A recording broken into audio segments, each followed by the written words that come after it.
Waalaikumsalam warahmatullahi wabarakatuh.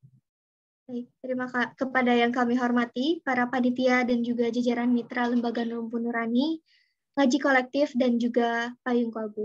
Teman-teman semuanya, perkenalkan saya Nurul Aziza, saya adalah bagian dari Asana Barung. Insya Allah dalam beberapa menit ke depan saya akan menemani teman-teman semua di sini memandu acara webinar kita di siang hari ini. Saya ucapkan selamat siang dan juga selamat datang kepada yang kami hormati pembicara yang hadir pada hari ini. Kak Hani Ensa sekaligus founder @tulisan Ensa dan manajer program pengembangan amalsoleh.com.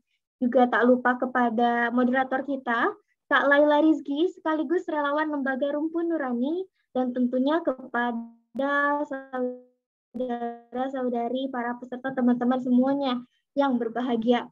Puji syukur Alhamdulillah, marilah selalu kita panjatkan kehadirat ilahi Robi yang telah melimpahkan segalanya kepada kita, melimpahkan rahmat dan juga karunia-Nya kepada kita semua. Sekali lagi teman-teman, saya ucapkan terima kasih atas kehadirannya, dan kepada para peserta yang saya hormati, saya ucapkan selamat datang dalam acara webinar The Unhealed Wound yang bertajuk Membasuh Luka dengan Ikhlas dan Maaf, diselenggarakan oleh Asana Barung berkolaborasi dengan Ngaji Kolektif di bawah naungan dan bimbingan dari Program Studi Ilmu Komunikasi Universitas Islam Indonesia serta mitra Lembaga Rumpun Nurani hari ini Sabtu 27 November 2021. Baik teman-teman semuanya, sebagai informasi sebelum kita masuk ke acara inti kita yaitu penyampaian materi, saya ingin menjelaskan sedikit terlebih dahulu mengenai latar belakang dari acara ini. Acara ini digagas pertama kali oleh Asana Barung yang merupakan program kegiatan kampanye sosial yang berfokus pada isu kesehatan mental. Asana Barung adalah program yang berjalan di bawah naungan mata kuliah Manajemen Komunikasi Non-Komersil, Program Studi Ilmu Komunikasi Universitas Islam Indonesia, dengan tujuan untuk menciptakan kesadaran mengenai pentingnya kesehatan mental di kalangan masyarakat. Kami di sini hadir sebagai wadah untuk berbagi dan berbincang seputar kesehatan mental bersama-sama. Dengan tagline-nya yaitu mari mengenal diri, dan karena kamu, aku, kita semua bisa sembuh dan bahagia bersama, maka teman-teman bisa mencari tahu mengenai informasi lebih lanjut terkait program kami di Instagram @asanabarung seperti itu. Dan selanjutnya Ngaji Kolektif merupakan wadah dari kegiatan yang kami laksanakan. Ngaji Kolektif ini merupakan program bulanan hasil kolaborasi Departemen Dakwah Yayasan Rumpun Nurani bersama Kolektif Collaboration Space Yogyakarta. Teman-teman, melalui program ini Departemen Dakwah ingin menghidupkan nafas Islami dalam diri para pemuda generasi milenial. Nah, dengan tujuan meningkatkan ketakwaan dan juga keberimanan kepada Allah Subhanahu wa taala, maka teman-teman bisa kepoin atau bisa mengenal lebih lanjut mengenai Ngaji Kolektif ini di Instagramnya langsung di @rumpunnurani atau di websitenya rumpunnurani.org. Nah, maka teman-teman, dengan ini saya buka webinarnya, dan dengan mengharap ridho Allah, mari bersama-sama kita buka acara ini dengan mengucap lafaz basmalah. Bismillahirrahmanirrahim. Terima kasih. Dan selanjutnya teman-teman, marilah sejenak kita dengarkan dan juga resapi lantunan ayat suci Al-Quranul Karim yang akan dilantunkan oleh Aliyah Hamidah, pengurus program Ngaji Kolektif Lembaga Rumpun Nurani. Kepadanya dipersilakan.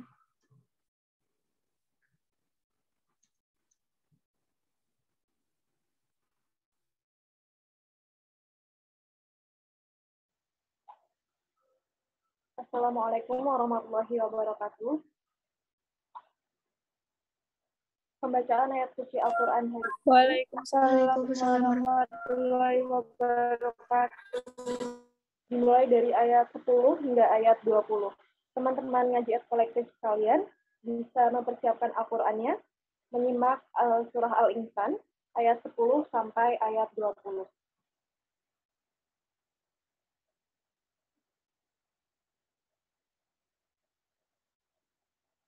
A'udzu billahi minasyaitonir rajim. Bismillahirrahmanirrahim. Inna nakhafu min rabbina yawman abusan qamtarira.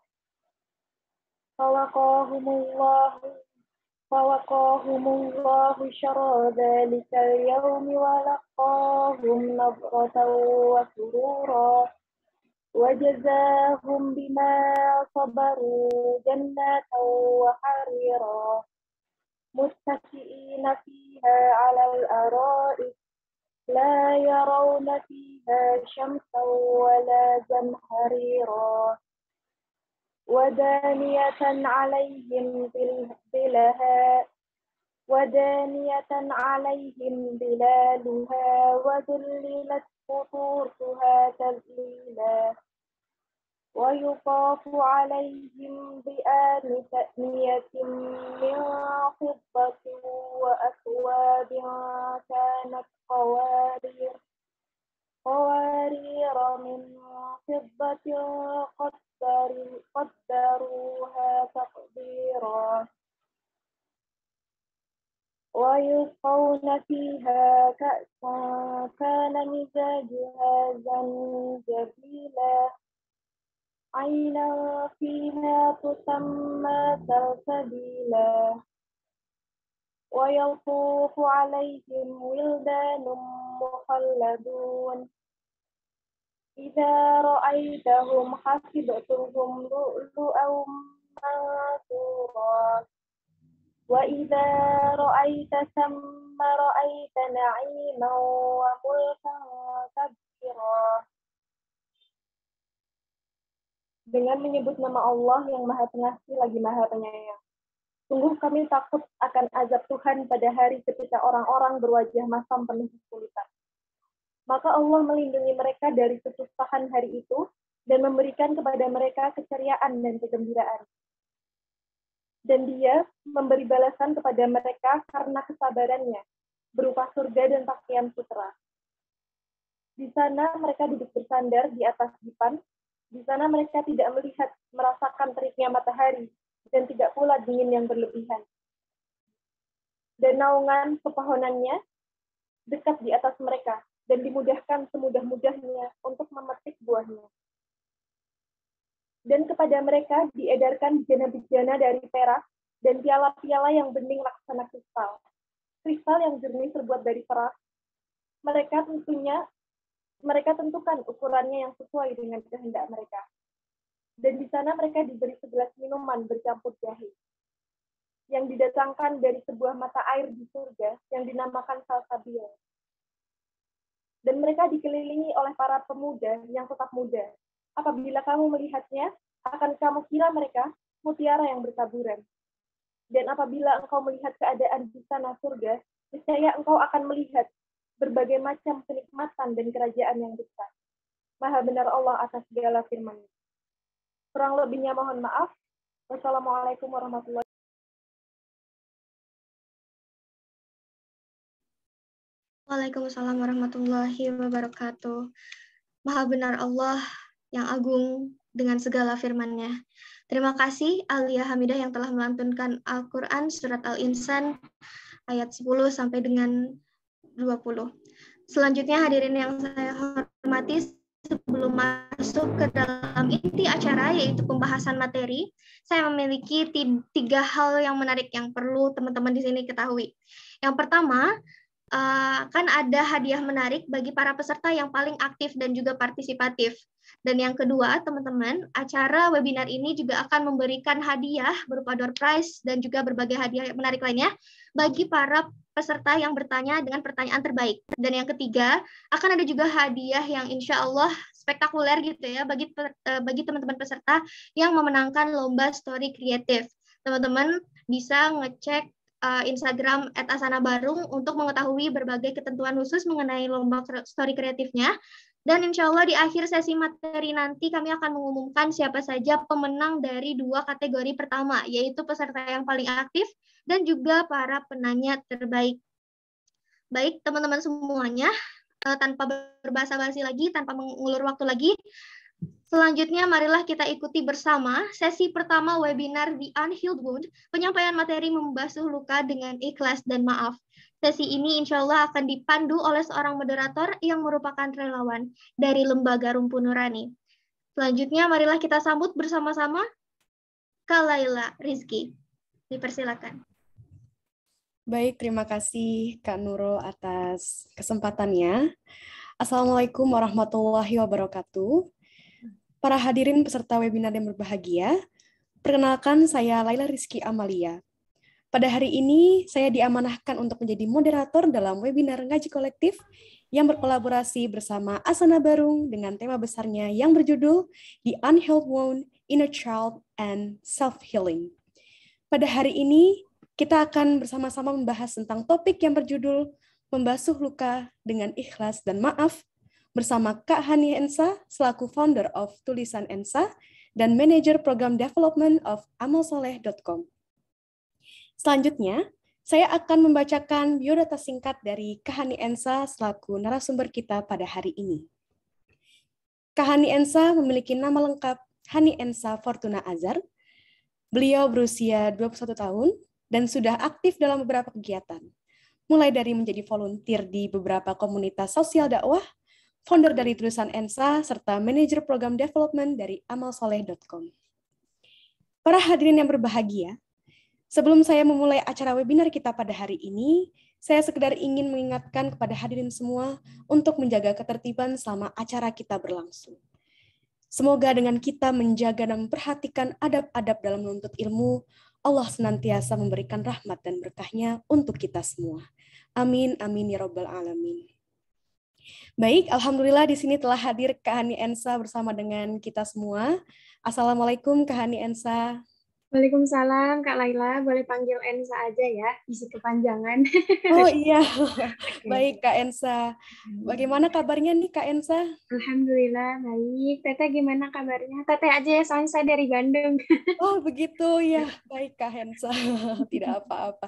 Alhamdulillah saya juga baik, Alhamdulillah ya Kak. Kak Hensa masih diberikan kesehatan nih untuk memberikan ilmu kepada kita semua pada hari ini, Masya Allah. Baik, tanpa berlama-lama lagi, acara akan langsung saya serahkan kepada Kak Ensa. Kepada beliau dipersilahkan. Oke, baik. Boleh dibantu di share screen-nya, Teh Laila? Iya, oke, baik. Sambil mulai aja ya. A'udzubillahi minasyaitonirrajim. Bismillahirrahmanirrahim. Hamdan syakirin, hamdan na'imin, hamdan yaqin ya mahmudukati majidah. Ya Rabbana lakal hamdu kama yanbaghi li jalali wajhika karim wa azimi sultanik. Allahumma inni as'aluka ilman nafi'an wa rizqan thayyiban wa amalan mutaqabbalan. Assalamualaikum warahmatullahi wabarakatuh. Selamat siang teman-teman, adik-adik, teteh-teteh mungkinnya yang saya cintai dimanapun kalian berada. Alhamdulillah, puji dan syukur mari kita panjatkan kepada Allah Subhanahu wa Ta'ala. Salawat serta salam tak lupa kita curahkan kepada Nabi kita, Nabi Muhammad SAW. Sehingga bisa berlangsungnya ya sharing online yang diselenggarakan oleh Asana Barung, Rumpun Nurani, dan juga Payung Kolbu. Alhamdulillah nih ya masih diberi kesempatan untuk bisa sharing, belajar bareng gitu ya. Walau via online, semoga tidak menurunkan semangat kita dan tidak mengurangi keberkahan dalam mencari ilmu ya. Alhamdulillah ya, bersyukur kepada Allah setiap kita ini masih diberi nikmat kesehatan dan juga kesempatan. Berbicara tentang nikmat dari Allah, kalaupun kita jadikan air laut di dunia ini sebagai tintanya, kemudian dahan dan ranting di seluruh dunia ini dijadikan tangkai penanya, maka insya Allah nggak akan cukup, nggak akan bisa kita menuliskan semua nikmat yang telah Allah berikan dari mulai kita lahir sampai kita seusia sekarang gitu ya. Karena apa? Nikmat Allah itu bukan untuk dihitung, tapi untuk disyukuri, karena barang siapa yang bersyukur, maka akan Allah tambah nikmatnya. Tapi kalau kufur, ada konsekuensinya, itu azab yang pedih. Ngomongin rasa syukur, anak muda, umur yang masih muda, tenaga yang masih ada, itu harus disyukuri ya, oleh kita, oleh teman-teman, oleh saya terutama gitu ya. Gitu. Kalau boleh tahu nih ya, pada dari mana aja sih? Ini kita ada berapa yang join, kurang lebih 81 ya, 81 orang. Ini tuh dari mana aja nih? Siapa tahu ada yang sedaerah gitu ya, kita bisa ketemu bareng gitu ya. Oke, boleh di next teh? Oke. Oke, nah ya, ini tadi kan udah dijelasin juga sebenarnya orang tua saya menamai saya Ninsaf dan Azhar, yang artinya kesayangan ayah ibu yang beruntung dan memiliki nasib yang cerah gitu ya. Usia saya 21 tahun, mungkin di sini ada yang seumuran atau lebih muda, Masya Allah. Wah, ada yang Bandung, Cianjur, Jogja, luar biasa ya. Masya Allah, nanti kita tanya lagi ya, ini di mananya boleh. Kita lanjut dulu ya. Saya punya moto hidup, teman-teman. Moto hidupnya, jika kamu gagal menjadi perempuan cantik, maka jadilah perempuan yang taat dan bermanfaat. Kenapa sih bisa kayak gini? Nah, boleh di next teh? Boleh di next? Iya, oke. Teman-teman pernah nggak sih ngerasain nggak gitu ya, banyak tekanan, ujian, dan beban hidup gitu. Sebenarnya moto hidup saya juga hadir atau ada tuh ketika saya sudah mengalami berbagai ujian hidup, beban, dan segala macam gitu ya. Teman-teman di sini pernah juga ngerasain mungkin beban hidup, ujian, atau cobaan, atau apapun itu pernah ya. Mungkin di sini sepakat ya, kita sepakati semuanya pernah ya. Oke, baik ya, baik. Oke, berbicara soal beban ujian hidup, saya sendiri anak pertama dari 5 bersaudara, teman-teman. Ini agak nyantai aja ya, tidak terlalu formal ya, jangan terlalu formal ya, jangan terlalu formal pokoknya ya, kayak gitu. Jadi saya tuh anak pertama dari 5 bersaudara ya, teman-teman. Dan qadarullah keluarga saya ini broken home. Jadi ayah saya tuh sama ibu saya sudah cerai sejak usia saya 10 tahun, tapi udah pisah tuh dari sejak usia saya 7 tahun. Saya punya adik 4, kebayang Kak? Sehektik apa gitu ya di rumah gitu ya. Dulu tuh sampai pokoknya ketika broken home tuh asalnya saya berprestasi langsung jadi turun. Padahal itu dari TK sampai SD. Saya tuh harusnya masuk SD tuh kan 7 tahun, tapi 6 tahun saya bisa masuk SD karena itu tadi gitu ya, karena mungkin dukungan orang tua. Tapi setelah masuk SD justru malah prestasi saya turun karena keluarga saya broken home gitu ya. Benar-benar itu tuh buat diri aku pribadi tuh jadi pokoknya kena mental ya, kalau bahasa sekarang mah benar-benar bikin kena mental gitu ya. Nah, berlanjut boleh di next lagi teh. Oke, sip. Berawal dari keluarga broken home, saya punya adik 4. Seiring berjalannya waktu, masuk SD, saya sampai pindah SD itu 3 kali gitu ya. Mungkin di sini ada teman SD saya atau yang tahu saya pindah SD 3 kali. Kenapa? Karena malas sekolah. Jangankan semangat hidup, untuk bertahan hidup aja rasanya untuk apa gitu ya. Dulu ketika ketidaktahuan ilmu gitu ya, nama juga anak kecil ya, tentu yang ada di pikirannya kenapa sih tanpa mikir bakalan ada hikmah di baliknya gitu ya. Terus seiring berjalannya waktu masuk SD, akhirnya kan pindah ke SD ketiga kalinya udah nggak bisa pindah lagi.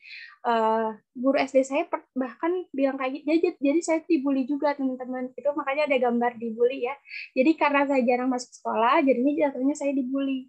Tapi saya tuh alhamdulillah komunikasi dengan ibu tuh baik gitu. Ketika saya malas sekolah atau nggak mau sekolah, saya bilang gitu, Bu, kakak nggak akan sekolah ya, malas gitu. Nah, terus ibu, ya udah nggak apa-apa, uangnya siniin 50%. Jadi kalau nggak sekolah, dipotong 50% gitu kan. Oke, udah. Dan itu jadi masalah sama teman-teman gitu kan. Ih, kamu gak sekolah ya gitu. Biasanya dulu ya, nggak tahu aku juga kenapa dulu. Kayak gitu. Terus kadarullah, sampai guru SD saya tuh pernah ada yang bilang kayak gini, anak kayak kamu tuh nggak akan masuk sekolah negeri gitu. Digituin, coba siapa yang nggak sakit hati gitu. Ini guru ya, oknum guru gitu ya, oknum guru yang bilang kayak gitu. Dari situ justru saya malah makin termotivasi gitu. Kalau guru saya bilang kayak gini, berarti saya harus bisa membuktikan kalau saya itu bisa masuk SMP negeri atau baik SMA negeri gitu ya. Pokoknya harus masuk sekolah negeri. Alhamdulillah ketika lulus SD masuk tuh SMP negeri gitu ya. Dari situ alhamdulillah nggak nyangka banget sebenarnya dengan jarangnya sekolah gitu ya. Seminggu tuh bisa masuk cuman 3 kali, teman-teman, kebayang nggak? Alhamdulillah ya lulus juga gitu ya. Nah, masuk fase ke SMP, di situ masih dibully juga karena saya masih belum menemukan titik motivasi, semangat untuk hidup, semangat untuk belajar, motivasi belajar. Sampai akhirnya saya ketemu dengan teman yang ada konflik dengan saya gitu ya. Qadarullah namanya Laila gitu ya, maaf nih, maaf. Dia tuh asalnya dari Lampung, pindahan. Kenapa saya dibully dan dimusuhin sama dia? Karena saya nemenin orang yang dibully di kelas saya. Aneh ya. Karena kenapa saya nemenin orang dibully? Karena saya merasakan dulu pernah dibully itu sakit hati gitu. Makanya saya nemenin orang dibully itu. Nah, makanya ketika saya nemenin orang itu, malah saya juga kena bully. Tapi dari konflik itu justru saya lebih dekat dengan Laila ini, jadi sahabatan sampai sekarang. Masya Allah nggak? Gitu. Jadi kita nggak pernah tahu ya dari jalan mana kemudian kita bisa menemukan. Tapi dari situlah saya dapat pelajaran kalau misalkan kan dia kan dari Sumatera berarti kan beda dengan di Bandung atau Sunda gitu ya. Dia bilang kamu tuh harus berani gitu kan. Kudu wani cenanya. Padahal dia baru bisa bahasa Sunda, kudu wani harus berani katanya. Emang siapa orang-orang itu bisa menindas kita gitu kan? Emang siapa mereka bisa kemudian mengendalikan kita lah ya kalau bahasa sekarang memang kayak gitu. Harus berani gini. Akhirnya dari situlah saya punya geng gitu ya. Alhamdulillah. Saya punya geng, kemudian udah dari situ saya mikir gitu ya. Sampai kapan sih saya kayak gini terus gitu ya. Iya juga ya, benar juga apa yang dikatakan Marla. Sampai kemudian saya jadi semangat belajar. Alhamdulillah masuklah SMA negeri. Masuk SMA negeri. Saya belum pakai hijab ya teman-teman. Dulu saya agak nakal ya, tapi nakalnya masih wajar lah ya. Agak nakal dan masih menentang dulu tuh ya. Kenapa menentang? Karena saya tuh merasa mau pakai hijab, mau nggak pakai hijab, itu tuh yang penting tuh hatinya baik. Padahal hijab dengan hati atau perilaku atau hal kita tuh dua hal yang berbeda. Sedangkan hijab tuh merupakan kewajiban setiap muslimah gitu ya, sepakat ya. Apa ya? Maksudnya dari situ aku tuh mikir ya, ketidaktahuan aku dulu sampai bikin mendebat dengan guru agama gitu ya. Dulu juga saya pernah ikutan cheerleaders. Mungkin teteh-teteh tahu cheerleaders ya. Aduh, kalau ingat dulu tuh kayak, ya ampun, aku juga nggak nyangka bisa ada di titik ini gitu ya. Tapi kemudian kecelakaannya kecelakaan motor, tapi dari situ kan ada bekas knalpot ya, cepot jadinya cewek knalpot gitu. Jadi dari situ saya nggak nerusin, mungkin Allah tuh nggak ridho gitu ya. Karena ibu saya tuh bilang dulu tuh, kakak, ibu tuh pengen masuk kakak ke SMA 9 tuh, pengen kakak tuh masuk rohisnya, kenapa malah ikutan cheerleaders? Terus kayak, ya nggak tahu, saya dari situ tapi ikutan OSIS juga. Dari situ seperti dilatih mentalnya, kepemimpinan, segala macam gitu ya, alhamdulillah. Untuk kemudian bisa bangkit. Dari situ saya mikir, oh ternyata anak berbakat waktu bisa bangkit gitu ya. Nakal atau tidak nakal itu pilihan setiap kita gitu ya. Mau kita nakal, mau kita enggak, itu semua ada di pilihan kita. Saya tuh anak pertama gitu ya. Ibu saya tuh selalu ngajarin kayak gini, kita sebagai perempuan tuh harus mandiri Kak gitu. Jangan sampai kita tuh bergantung sama yang namanya manusia, apalagi makhluk yang namanya laki-laki. Kita harus bisa berdiri di atas kaki kita sendiri katanya kayak gitu. Kamu harus bisa cari uang, kamu harus bisa apa ya istilahnya nyembuhin diri kamu sendiri tanpa bergantung sama siapapun. Kamu nggak boleh bergantung sama ibu, sama ayah atau sama siapapun, itu nggak boleh gitu ya. Dan di situ juga di masa-masa itu juga dibully segala macam tuh saya jauh atau bahkan lost contact dengan ayah saya selama kurang lebih 6 tahun teman-teman. Nah, selama 6 tahun rasanya pengen nyalahin keadaan. Kenapa sih aku harus lahir dari keluarga seperti ini gitu ya? Nah, ternyata bisa kita pahami lagi gitu ya. Kita tuh nggak bisa milih loh teman-teman. Kita nggak bisa milih kita mau lahir dari keluarga mana. Kita mau lahir ditempatkan di keluarga yang seperti apa. Tapi apa, kita tuh hanya bisa nerima. Dan gimana caranya ketika kita berada di sini, kita bisa memberikan kebermanfaatan untuk keluarga kita sendiri. Kita bisa bersyukur dengan apa yang telah Allah beri, gitu ya, Masya Allah. Seperti itu. Nah, jadi kemudian sampai akhirnya lulus SMA nih.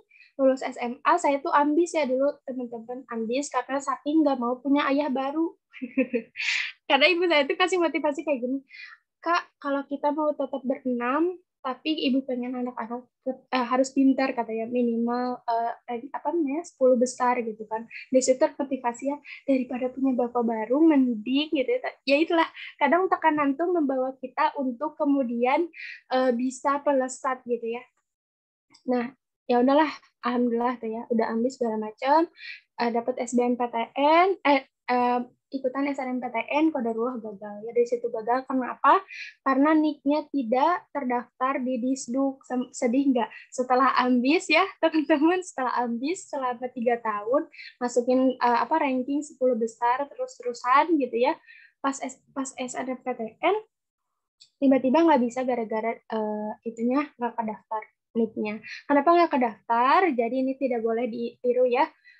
Jadi di data tuh aku tuh 99 gitu ya, karena kan nggak boleh masuk SD kalau belum 7 tahun, dulu tuh peraturannya kayak gitu, padahal kan aku lahir tahun 2000 gitu kan. Terus ya udahlah ya, dan itu juga tidak bisa disalahkan gitu ya. Tapi dari situ alhamdulillah malah bikin kartu keluarga sendiri, bikin akte kelahiran sendiri. Jadi kenalah sama orang-orang di situ ya, kita ambil saja hikmahnya. Dari situ juga saya pernah terjebak dalam kebucinan. Di sini pada bucin. Siapa yang pernah bucin gitu ya? Mungkin alhamdulillah ya ketika teteh-teteh dari lahir sampai sekarang jomblo, kalian harus bersyukur gitu ya. Kalian harus bersyukur kenapa? Karena itu hal yang nikmat yang Allah berikan buat kalian yang bisa menjaga itu gitu ya. Nggak nyoba-nyoba untuk kemudian membuka hati untuk yang tidak seharusnya kita berikan gitu ya, untuk dia singgah gitu ya. Bucin SMA ya, 3 tahun teman-teman, habis waktu saya 3 tahun untuk bucin gitu ya. Tapi ya tetap ya, apapun yang terjadi semua tuh ada hikmahnya gitu ya, cuman ambil aja yang positifnya gitu ya. Dari situ kenapa saya gagal gitu ya, kenapa saya udahan, karena dia masuk perguruan tinggi negeri sedangkan saya tidak. Menyakitkan bukan? Nah makanya ya, berharap sama manusia itu adalah patah hati paling disengaja teman-teman. Seperti itu. Jadi makanya dari situ saya mulai bangkit. Dulu tuh motivasi saya ingin berubah tuh apa? Saya harus buktiin biar dia menyesal kalau dia sudah meninggalkan saya. Itu salah kan, salahnya, makanya nggak Allah kasih jalan.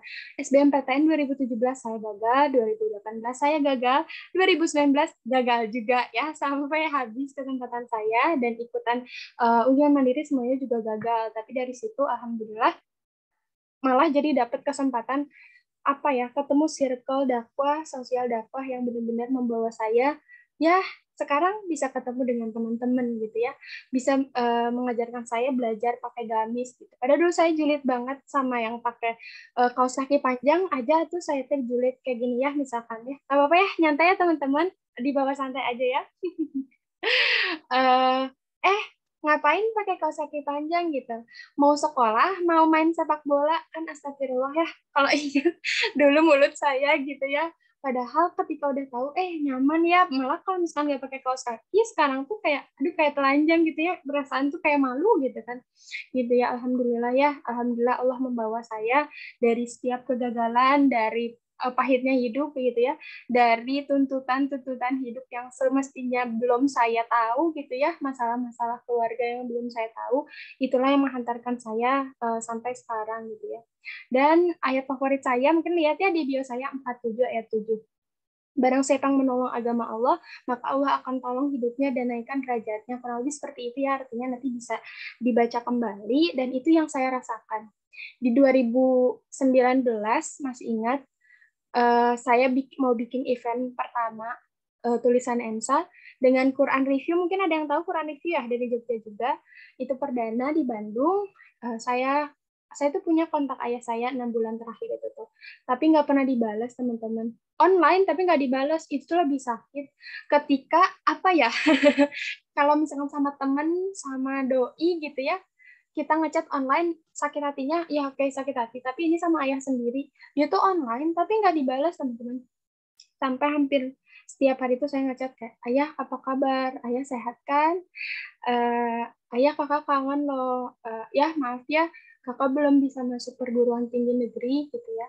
Tapi alhamdulillah kakak sekarang udah kerja. Jadi sebelum saya kerja di Amal Soleh, saya sempat juga jadi manajer di travel umroh Marco ya, ada di Bandung, cabang di Bandung, pusatnya ada di Jakarta gitu ya. Ketika kegagalan itu, saya tuh nggak niat untuk bekerja teman-teman, saya tuh benar-benar ambis ingin masuk perguruan tinggi negeri, karena ibu saya tuh pengen, kak ibu tuh pengen kakak tuh sarjana gitu kan. Ya biasa ya orang tua mah seperti itu, tapi qadarullah Allah tuh malah ngasih jalannya itu jadi manajer dulu di situ, berhenti karena pandemi gitu ya, tapi alhamdulillah juga berhenti teh, kalau enggak kan rumit juga ya, pandemi juga sampai sekarang nggak selesai, kalau enggak nanti saya diamuk jamaah, benar teman-teman. Jadi semuanya sudah ada yang mengatur gitu ya, qadarullah seperti itu. Sampai kemudian di menjelang acara itu saya berdoa H-6-nya di Masjid Al-Latif. Saya masih ingat, ya Allah, aku kangen banget sama ayah aku. Kalau emang kalau emang belum waktunya ketemu, tolong hilangkan rasa sedih ini, tolong hilangkan pikiran-pikiran negatif ini, tolong hilangkan rasa rindu ini ya Allah gitu ya. Jangan biarkan ini teh berlarut gitu ya. Terus di sujud terakhir benar-benar nangis banget. Jam 9 malamnya itu kan ada kajian juga, saya ngerasain juga ada yang nelpon, dan teman-teman tahu itu siapa? Ayah saya. Ayah saya nelpon, masih ingat gitu ya, masih kebayang waktu itu teh. Nggak langsung diangkat teman-teman. Dilihat, bilang langsung ke teman, Najm ini gitu kan. Angkat, sudah kedatang gitu kan, yang lain angkat itu ayah kamu. Terus saya dari situlah saya mikir, oh ya Allah, ternyata ini ya gitu ya, ketika kita menolong agama Allah tuh, memang Allah tuh memudahkan segala urusan kita gitu. Di beberapa menit itu setelah telepon, beberapa menit kemudian ayah saya nemuin saya di masjid itu. Jadi setelah 6 tahun tidak ada pertemuan, tidak ada chattingan, tidak ada komunikasi, Allah pertemukan di Masjid Al-Latif gitu. Jadi itulah secuil pengalaman saya gitu ya. Dan masih banyak hal-hal lainnya gitu kan. Oh ya, ayat favoritnya 47, Quran surat 47 ayat 7. Nah, kemudian dari situ juga banyak lagi lah hal-hal yang kita tuh, pada aku tuh cuma mintanya pengen bener, HP-nya bener gitu ya, supaya bisa ngeresum. Allah kasih nih, ada yang ngasih handphone ini. Wallahi, ini salah satu followers tulisan Ensa ngasih handphone gitu ya. Handphone katanya, teh ini cina kata teh, disuruh milih apa gitu kan. Teman-teman saya bilang, iPhone so. Jangan gitu, jangan ngerampok, kata katanya tadinya juga nggak percaya gitu kan. Makanya Masya Allah, tapi Alhamdulillah gitu ya. Sampai kemudian dari kegagalan itu menghantarkan saya punya tulisan Ensa, itu menurut saya itu hadiah dari Allah gitu ya, untuk kemudian bisa ketemu circle yang baik. Dan juga ada di amalsoleh.com.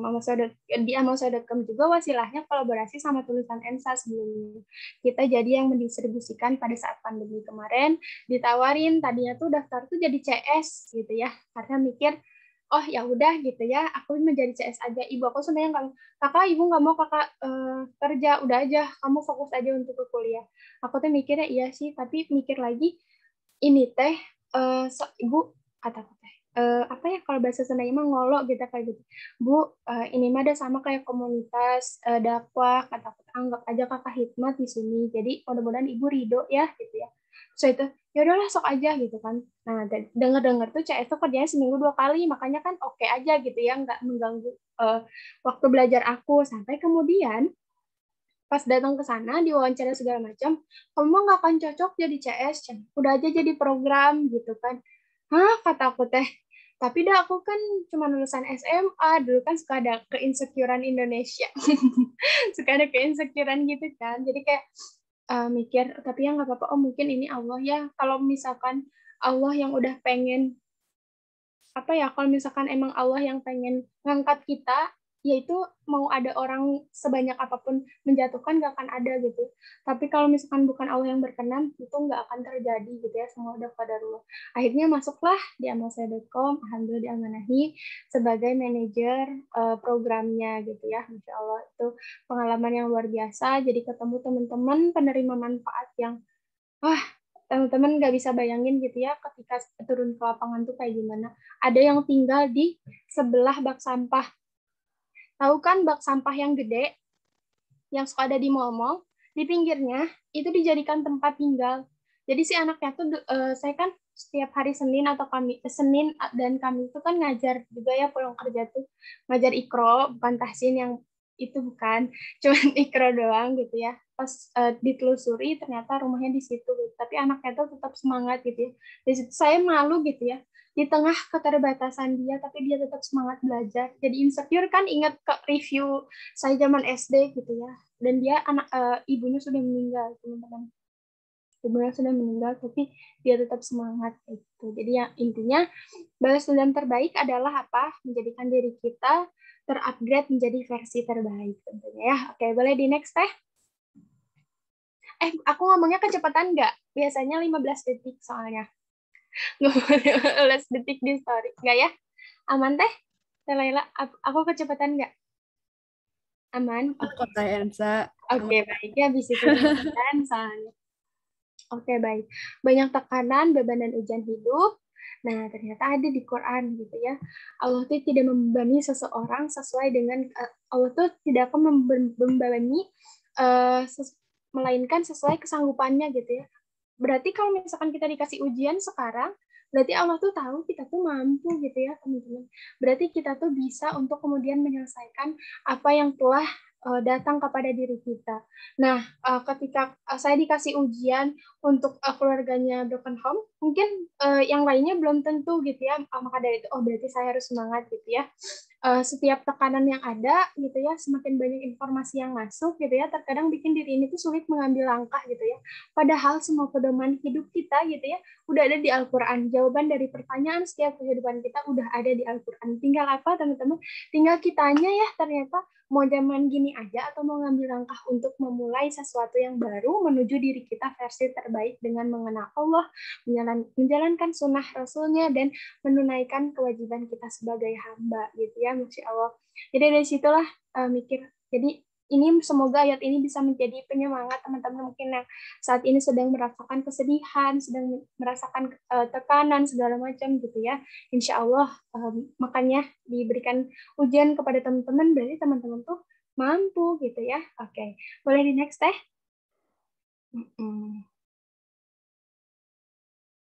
Nah, segala kepahitan hidup akan terasa ringan jika kita menerima lalu mengikhlaskannya gitu ya. Jangan engkau jadi ada juga kan di Quran surat At-Taubah ayat 40, jangan engkau bersedih, sesungguhnya Allah bersama kita gitu ya. Jadi kenapa kemudian muslimah dengan perempuan lain berbeda, orang muslim anak apa ya? Perempuan muslimah tuh tidak akan merasakan sedih karena ujiannya jadikan dia untuk belajar bersabar dan kenikmatan yang telah Allah berikan menjadikan dia hamba yang bersyukur gitu ya. Seharusnya seperti itu gitu ya setiap muslimah. Semoga kita dimudahkan untuk menjadi muslimah yang seperti itu. Jika diberi ujian kita bersabar, jika diberi nikmat maka kita bersyukur seperti itu. Oke, boleh di next teh. Oke, prinsip pertama gitu ya, prinsip dasarnya nih ya. Apapun kejadiannya, hasilnya selalu tergantung pada respon yang selalu kita kasih gitu ya. Kejadiannya itu kan bisa yang disenangi, kadang enggak disenangi gitu ya, bisa disukai atau bisa tidak disukai, bisa sesuai dengan harapan atau tidak sesuai harapan, itu adalah kejadian gitu ya. Tapi kalau hasilnya, hasil dari kejadian itu yang kelak kita dapatkan bukan tergantung kejadiannya teman-teman ternyata, tapi tergantung apa? Responnya itu yang harus kita yakini. Jadi mau kayak gimana ya, banyak orang yang menghadapi sebuah kejadian itu merasa tidak punya pilihan gitu ya, jadi kayak pasrah gitu. Pasrah dengan berserah beda ya. Pasrah tuh kayak ya udah gitu, jalani apa adanya dan memilih apapun. Dan ketika kita tidak memilih apapun, itu pun pilihan gitu ya. Tapi ketika kita mikir, udahlah pasrah aja gini aja, udah nggak usah berusaha gitu ya. Udah aku udah nyaman kayak gini nggak apa-apa bersedih ya gitu ya.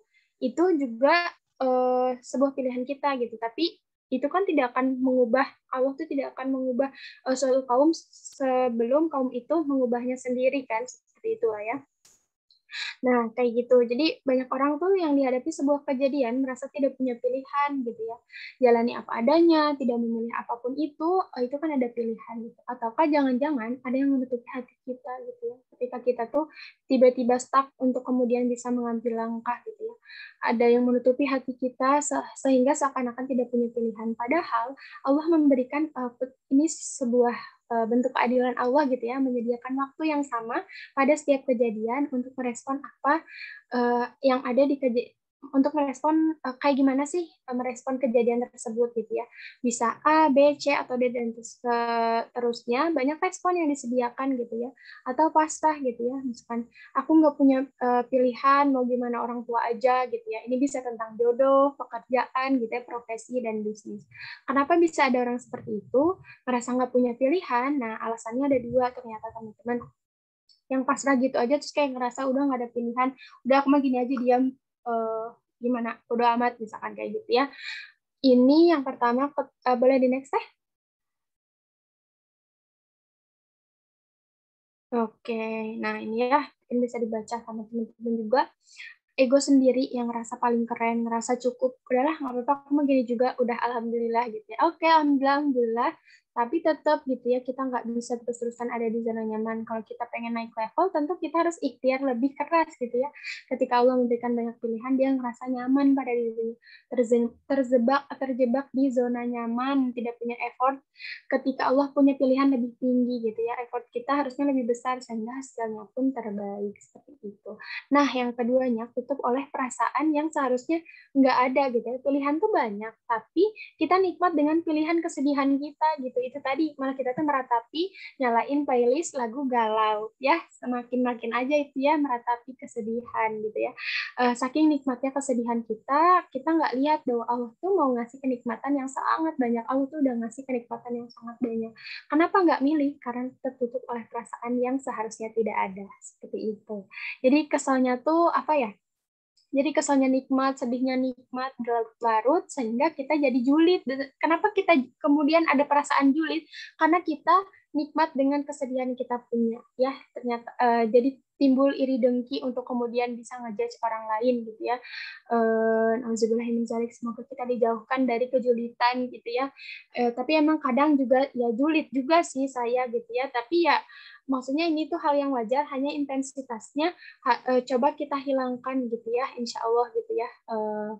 Mudah-mudahan setiap kita bisa itulah yang dinikmati di antara setiap kejadian menuju ke respon. Nah, oke, boleh di next teh.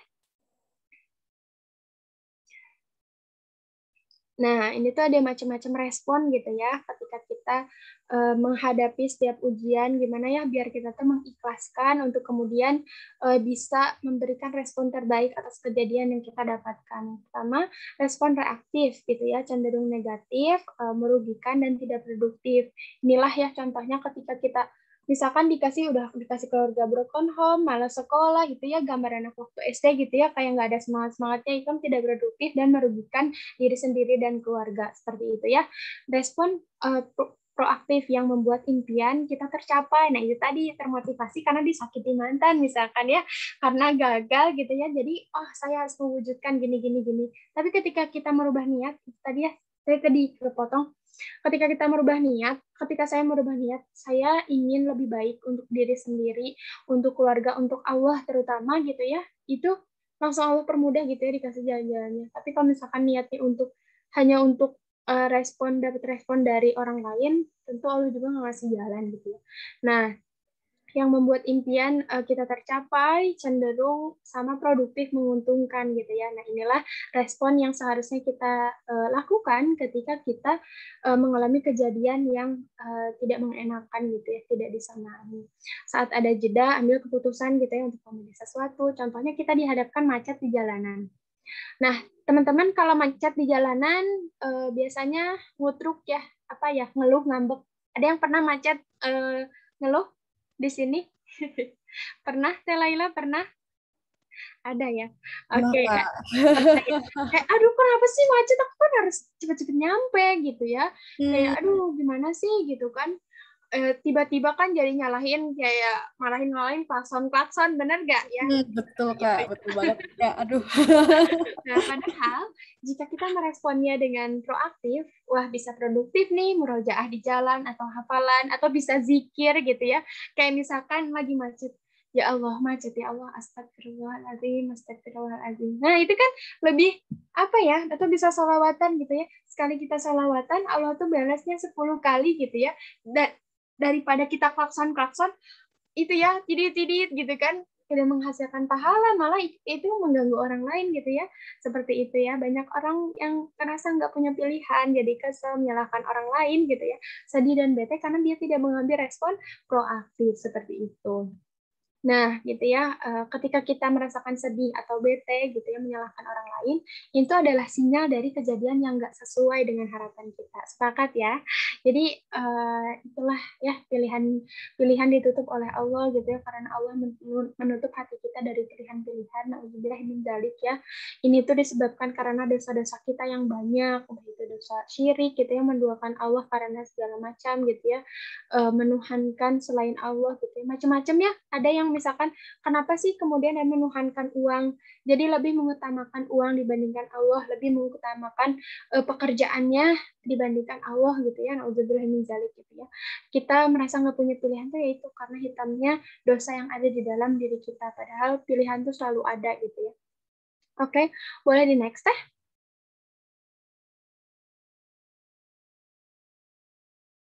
Oke, selanjutnya ya, bagaimana agar merdeka dalam pilihan, banyak istighfar. Semoga istighfar kita ini bisa membersihkan kembali hati kita untuk kemudian bisa melihat hikmah apa yang bisa Tuhan Allah berikan gitu ya. Insya Allah bisa menghapus juga dosa, bisa meringankan dosa-dosa kita gitu ya, bisa meringankan hisab kita di akhirat kelak gitu ya. Yang selanjutnya kita selalu takut kepada Allah, bukan takut kepada manusia. Terkadang kita tuh susah banget bilang enggak sama manusia. Kita tuh kadang nggak enakan. Ketika kita berada di lingkungan yang asik, padahal dia ini tuh toksik, kita tuh nggak enak untuk keluar dari zona ini gitu ya. Sama saya juga dulu circle saya kan ya tahu ya, maksudnya anak cheers, dancer seperti itu teman-teman. Sulit rasanya ketika kita berubah, teman-teman tuh malah nge-unfollow Instagram saya. Banyak itu sampai berapa ratus kalau nggak salah ya, karena tahu gitu dulunya saya seperti apa gitu ya, tapi ya itu tadi gak apa-apa gitu ya, ketika kita dijauhin mungkin semuanya tuh ada hikmahnya apa, Allah tuh akan menggantikan dengan orang-orang yang lebih baik gitu ya, orang-orang yang bisa menunjang kita di masa depan, menunjang apa ya, keberlangsungan hidup kita, menunjang keimanan kita di masa depan gitu. Hakikatnya seperti ini ya, istilahnya seperti ini. Teman setelah iman itu penting. Kenapa? Karena iman kita akan tumbuh karena teman, atau sebaliknya, iman kita akan runtuh karena teman gitu ya. Karena kita tuh dilihat dari dengan siapa kita berteman. Kita suka teman kita suka humoris, kita juga jadi ke bawah suka humoris. Teman kita suka makan, kita juga jadi ke bawah suka makan. Makanya saya naik 5 kilo. Ya, udah lanjut. Terus seperti itu ya. Jadi kita itu adalah dengan siapa kita berteman. Coba cek kembali gitu ya, apakah memang sudah mendapatkan circle pertemanan yang memang mendukung, bisa support kita, bisa menunjang keimanan kita untuk kemudian bisa selalu dekat dengan Allah gitu, atau sebaliknya gitu ya. Tapi bukan berarti kita ngejudge teman-teman yang belum demikian, justru dari situ kita harus menjadi pewarna, bukan diwarnai. Kita harus menjadi warna baru untuk teman-teman untuk kemudian bertahap tanpa adanya judgement. Minimal kita dengerin dulu. Kalau kita nggak bisa menasehati mereka dengan lisan kita, minimal kita jadikan kita tuh sebagai ambasadornya dulu. Karena setiap kita tuh ambasadornya Islam. Orang tuh nggak akan lihat kita tuh dari keluarga mana, lulusan mana, tapi ketika kita pakai hijab, oh orang Islam, betul nggak? Oh ini orang Muslim gitu ya.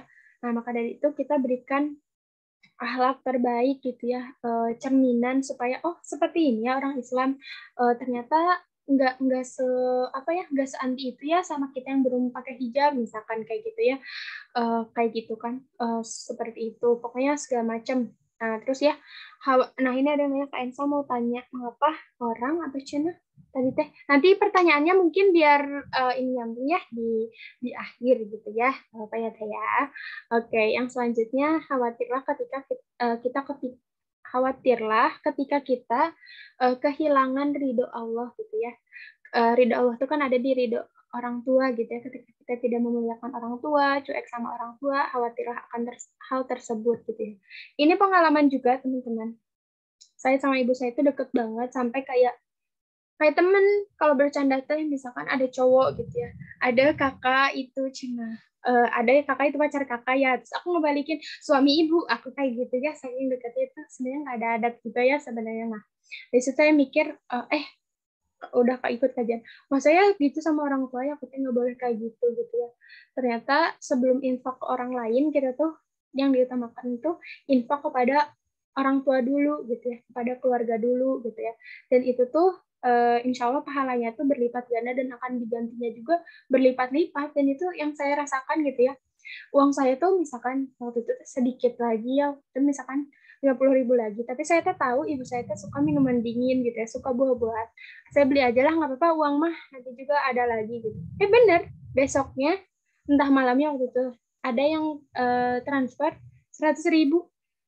Kan nggak ada yang tahu ya, maksudnya rezeki itu gitu ya. Yang jelas pernah dengar kajian kayak gini. Ketika kamu memperlakukan orang tuamu atau ibumu seperti raja, maka rezekimu juga akan seperti raja gitu ya. Ya kalau kita belum bisa sefull itu, minimal kita kasih hal-hal sederhana gitu ya yang bisa membahagiakan orang tua. Kalau kita nggak bisa ngasih sesuatu, minimal kita nggak bikin hatinya sedih gitu ya. Itu ya. Kalau kita nggak bisa ngasih, minimal nggak bikin hatinya menjadi sedih. Ya, semoga kita dan apa-apa tuh kadang kita suka gengsi nggak sih, bilang makasih, bilang maaf gitu ya. Sama saya juga kadang suka gitu, makanya saya suka di chat bilangnya, Bu makasih ya gitu. Soalnya kalau langsung tuh suka kayak baper sendiri nggak sih, tapi agak gengsi juga gitu ya. Makanya itu coba ya mulai hari ini dipraktekin mungkin ke orang tuanya, untuk kemudian bilang makasih Bu, makasih ya, atau ayah juga ya, ibu ayah makasih ya, dan tidak membenci ya, seburuk apapun mungkin akhlak orang tua kita, seburuk apapun perlakuan orang tua kita yang pernah memperlakukan kita yang tidak semestinya, tetap maafkan gitu ya. Maafnya kita ke orang tua, maafnya kita ke orang lain, itu tuh anggap aja untuk kebaikan diri kita sendiri. Diibaratkan diibaratkan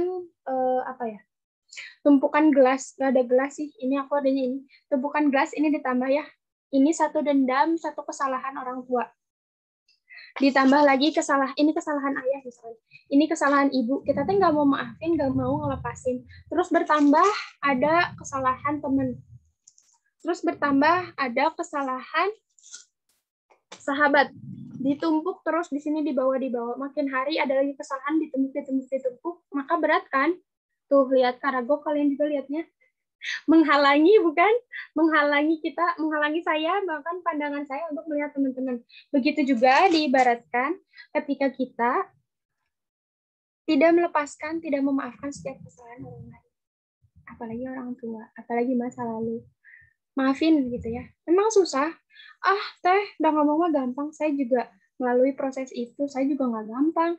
Tapi kalau kita nggak membiasakan, kalau kita nggak maksain sama diri kita sendiri, ya siapa lagi gitu ya? Siapa lagi yang kemudian bisa menyembuhkan diri kita kalau bukan diri kita sendiri? Seperti itu. Oke, dan selanjutnya meminta kepada Allah agar dikurangi atau dihilangi gitu ya rasa gengsi egoisnya gitu. Kadang kita tuh gengsinya gede, apalagi perempuannya, ngapain aku minta maaf duluan, kan dia yang salah, pokoknya nggak mau. Sampai kapanpun aku tidak akan meminta maaf duluan gitu. Padahal keutamaan orang yang meminta maaf duluan tuh besar loh keutamaannya gitu kan. Masya Allah gitu ya, nanti kita bahas selanjutnya soal memaafkan ya. Oke, meminta maaf gitu ya Allah gitu. Ya Allah jangan hilangkanlah aku dari akhlak burukku sendiri gitu ya. Kadang musuh terbesar dalam diri itu bukan orang lain, tapi diri kita sendiri gitu ya. Kita tuh sulit untuk menerima orang tuh punya kelebihan gitu ya. Kadang malah jadi timbulnya iri, dengki. Padahal ya itulah egois dan rasa gengsi kita. Padahal kalau misalkan kita pikir-pikir lagi gitu ya, jangan jadikan orang yang sukses atau yang udah jauh lebih dari kita tuh musuh kita. Justru jadikan itu sebagai guru kita yang kemudian kita tuh termotivasi, aku harus terupgrade. Nggak harus seperti dia, tapi jadikan diri kita menjadi versi terbaik gitu ya, dengan skill yang tentunya kita punya. Karena jalan setiap kita tuh beda-beda. Teh Laila dengan aku beda gitu ya jalannya, skillnya gitu ya. Daerahnya aja udah beda. Diibaratkan Teteh di Jogja ya, Teteh di Jogja, aku di Bandung gitu ya. Maps-nya Teteh di Bekasi nih, Kak. Oh, di Bekasi, oke. Misalkan di Bekasi gitu ya. Maps-nya kan beda. Aku mau ke Jalan Braga, Teteh mau ke Jalan Braga, tapi Teteh mau ke jalan yang di daerah Bekasi, tapi pakai Maps-nya aku bisa nggak? Nyampe nggak ke tujuan? nggak Enggak kan? nyampe. Iya, nggak nyampe. Ya itulah ibaratnya setiap kita tuh punya jalannya sendiri, punya mapsnya sendiri, punya tujuannya sendiri. Maka dari itu jangan juga kita membandingkan diri dengan orang lain. Kita tuh sudah fi ahsani taqwim. Kita tuh udah diciptakan dengan sebaik-baiknya bentuk, dengan sebaik-baiknya rupa gitu ya, yang udah Allah berikan dengan segala kelebihan dan kekurangannya. Jadi jangan biarkan ya, apalagi bagi kita sebagai pemuda-pemudi gitu ya, coba hilangkan egonya, perbanyak doa. Coba hilangkan gengsinya, perbanyak doa. Jadikan kelebihan yang orang lain punya dan kekurangan yang kita punya menjadikan kolaborasi. Kayak ini nih, Rumpun Nurani, Asana Barung, sama Payung Kolbu. Kolaborasi kan? Nah, itu apa maksudnya dari situlah maksudnya dari kelebihan dan kekurangan yang mereka punya berkolaborasi sehingga adanya webinar ini yang memfasilitasi teman-teman ya, Masya Allah. Kenapa? Boleh di next deh. Oke, yang bisa membahagiakan kita itu diri sendiri, karena bahagia itu datang dari diri sendiri, bukan orang lain, gitu ya.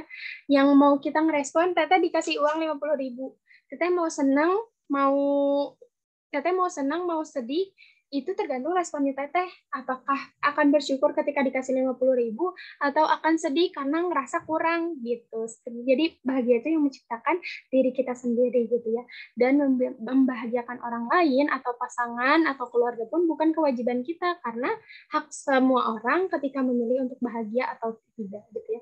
Ketika kita tuh berusaha aku harus membahagiakan orang tua gitu ya, itu tergantung respon mereka, tapi sebisa mungkin kita melakukan hal yang terbaik gitu ya. Soal yang jelas gini, kalau misalkan kata Kiai Lukman, nah, jangan sibuk mencari muka di depan manusia, tapi sibuklah mencari muka di hadapan Allah. Seperti itu. Jadi, lakukan yang seharusnya kita lakukan, provide yang bisa kita provide. Seperti itu.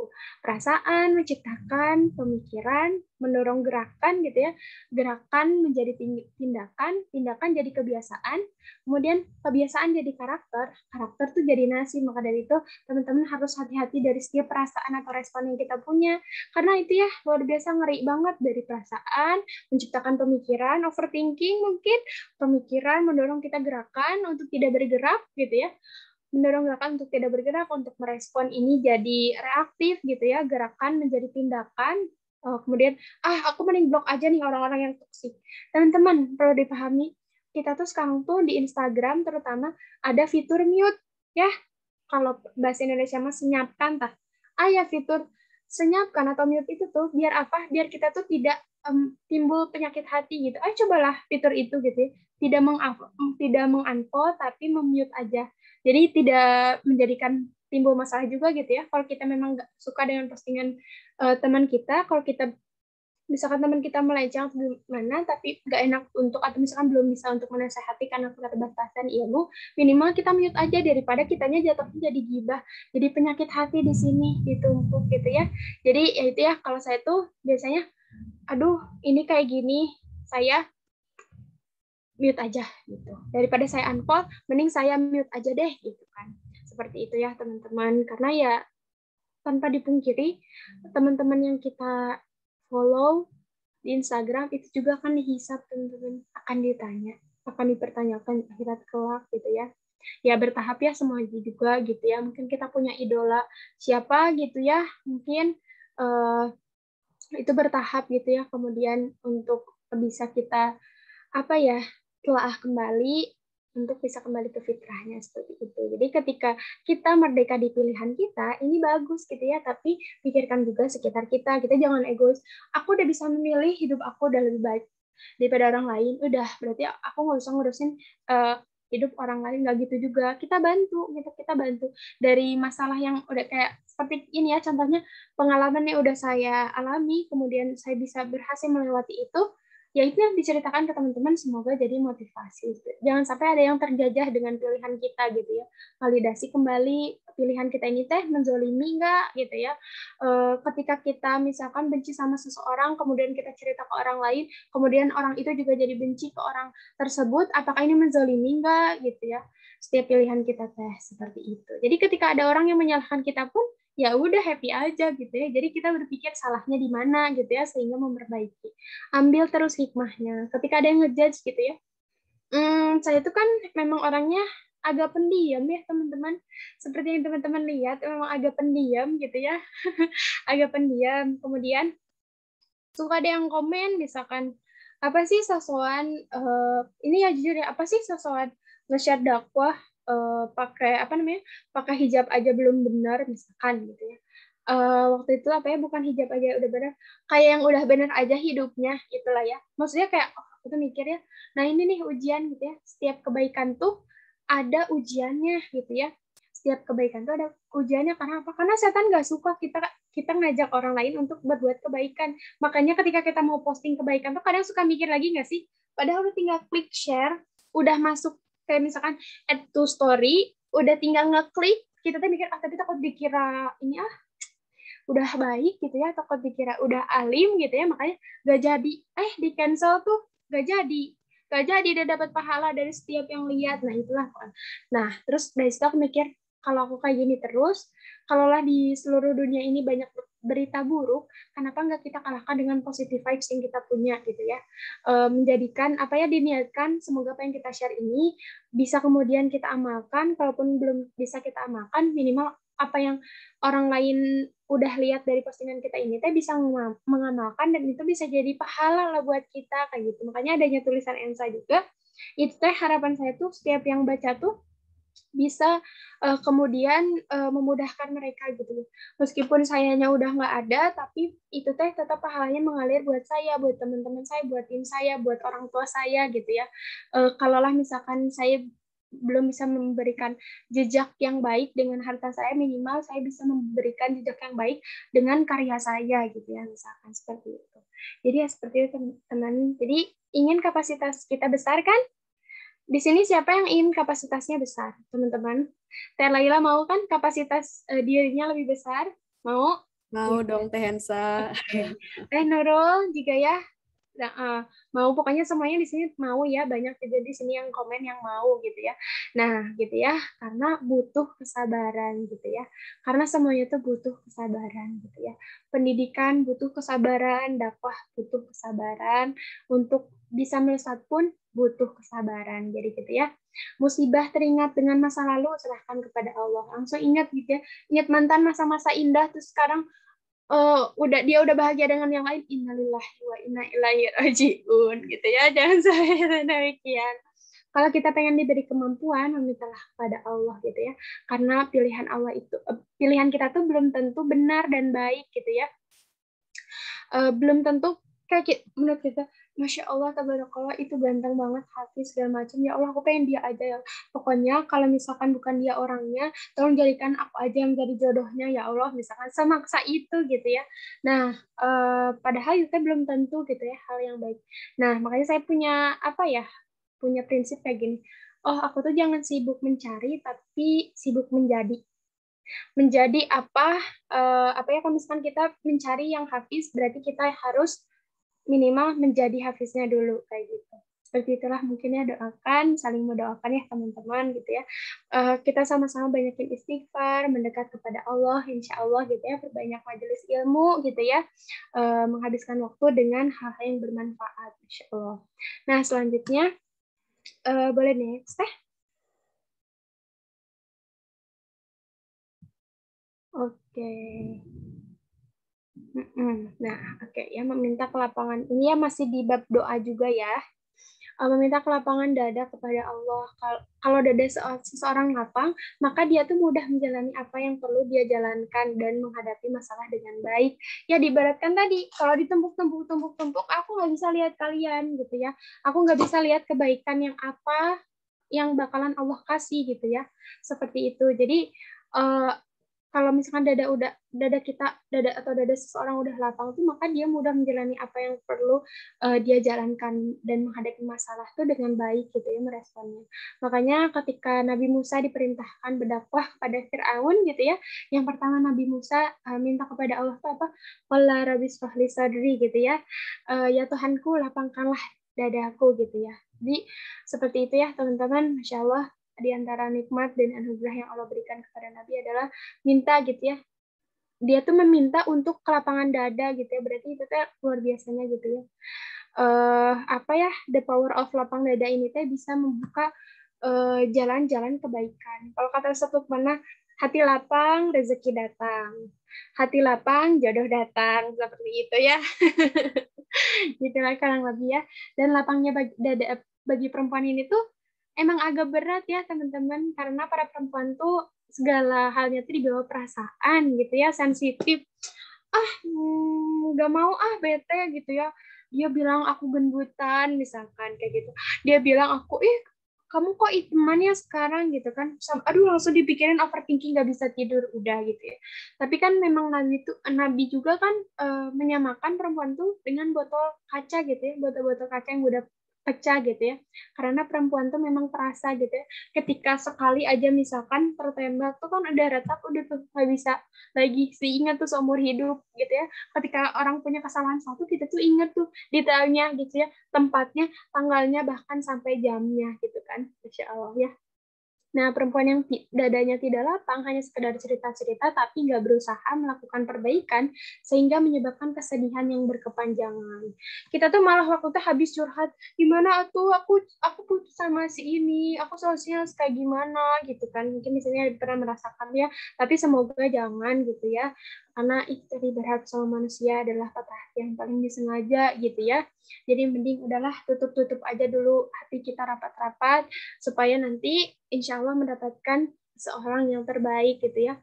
Dan masih banyak lagi gitu ya. Kesedihan kita cerita doang.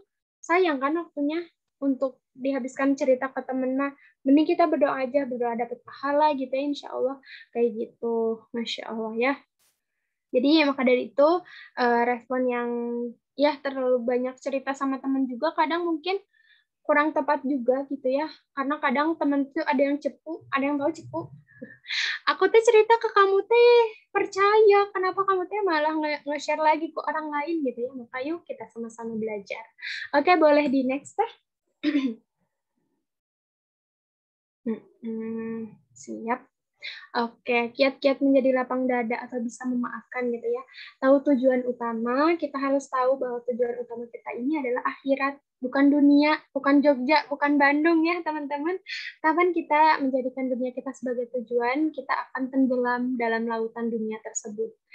Siapa yang menjadikan dunia sebagai tujuannya, hatinya akan dicerai-beraikan oleh Allah. Na'udzubillah min dzalik. Jadi ya, tidak dilarang memiliki kelebihan harta, tapi orientasinya harus akhirat. Tidak dilarang memberikan mempunyai misalkan gelar yang tinggi tapi orientasinya untuk akhirat gitu ya. Jadi teman-teman sebanyak apapun harta teman-teman atau orientasinya untuk akhirat gitu ya, untuk membantu orang lain gitu ya, insya Allah ini bisa menjadikan kita lebih lapang dada gitu ya. Jadi memikirkan apa yang kita punya ini teh titipan gitu, bukan punya kita 100%, cuma titipan. Diibaratkan tukang parkir mah ya itu ya, tukang parkir motornya banyak, tapi kan sebenarnya titipan. Begitu juga lah kita di dunia. Kita punya handphone banyak, punya mobil banyak, punya harta banyak, itu tuh titipan teman-teman. Itu tuh bukan punya kita semuanya, tapi titipan, dan sebagian hari harta kita tuh ada haknya orang lain seperti itu. Dan selanjutnya tuh, ya ada ya, tapi nggak tercatat, menjaga niat ya. Ini tuh kan hadis arba'in nomor 1 gitu ya. Bab niat itu penting banget ya, karena apapun yang kita lakukan, amalan yang kita lakukan, ini tuh berpengaruh tergantung niatnya. Hal amalan kecil bisa bernilai besar jika niatnya karena Allah, tapi amalan besar niatnya bukan karena Allah, maka itu akan bernilai kecil. Makanya na'udzubillah min dzalik, semoga kita dimudahkan Allah untuk menjaga setiap niat gitu ya.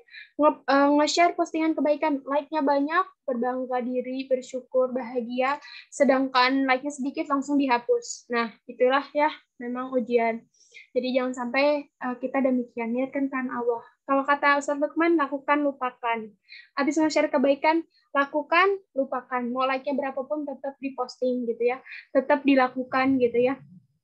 Kita bantuin teman, lakukan, terus lupakan. Gak usah diingetin, kamu dulu pernah saya pinjemin uang 5 juta, terus kamu juga pernah saya kasih ini. Nah, coba dari sekarang, lupakan. Lakukan, lupakan gitu ya. Supaya kita tidak mengungkit, supaya pahalanya nggak habis dong. Kita, misalkan gini ya, kalau hitung rugi gitu ya, kita udah bantuin dia, terus kita ungkit lagi, apa yang udah kita bantuin ke dia tuh nggak bernilai di mata Allah gitu ya. Hanya karena kita mengungkit teman-teman. Hanya karena kita tidak menjaga niat kita gitu ya. Semoga kita dimudahkan Allah ya. Terus yang selanjutnya dekati Al-Qur'an gitu. Al-Qur'an tuh adalah obat bagi segala penyakit hati. Jangan jadikan bacaan Al-Qur'an jadikan bacaan Al-Qur'an tuh kalau sempat gitu ya, jangan dijadiin kalau sempat doang gitu ya. Al-Qur'an harus punya jadwal tersendiri, misalkan dijadwalin. Kalau kita tuh di amal saleh itu makanya ada CHS, catatan harian santri, yang dimana per divisi itu harus melaporkan per orang-orangnya, misalkan tilawahnya sehari berapa juz dalam seminggu, minimal tuh sehari sejuz 15 lembar, bukan 15 lembar, 5 lembar minimal sehari gitu ya. Jadi kan kalau misalkan seminggu atau 7 hari itu kan 70 lembar harusnya gitu kan. Nah itu tuh dijaga gitu, kita saling ngingetin. Kalau terus sama tahajudnya juga teman-teman ya ada CHS gitu ya. Kita harus punya jadwal tersendiri, meskipun saya juga kadang suka ada bolong-bolong ya. Namanya keimanan tuh naik turun teman-teman.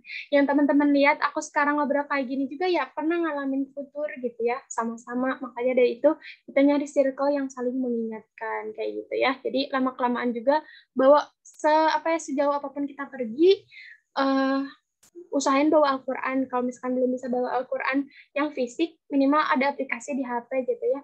Jadi bawa kemanapun kita pergi, lama-kelamaan juga insya Allah akan bertahap gitu ya. Atau kalau Al-Qurannya kegedean, minimal simpan di aplikasi Al-Quran gitu ya. Itu di slide pertama, jangan dimasukin ke folder-folder lagi, nanti kelelep-kelelep juga. Jadi kalau saya tuh nyimpen Al-Quran tuh, aplikasi Al-Quran tuh sebelah Instagram.